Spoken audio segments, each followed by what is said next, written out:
At mga ma'am, sir, mahulugan mo siya at least once every 2 years galing ibang bansa. Ilang beses po? Once. Isa. Ilang taon na kontrata?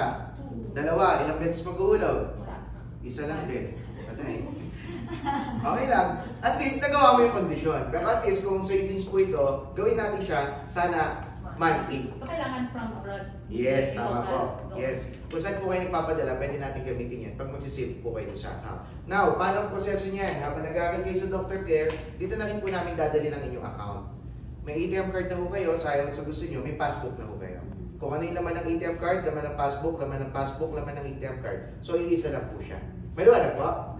Okay, anong kailangan gawin? Hulugan ng once every 2 years po. Pagdating naman po sa requirements, sir, ano naman ang kailangan para makakuha po kami ng account? So, simple lang naman din po. Kailangan lang natin ng passport. Sino po dito may dalang passport? Nasa kamay. Yan, pwede na po yan. Sino po dito yung walang dalang passport pero may photocopy?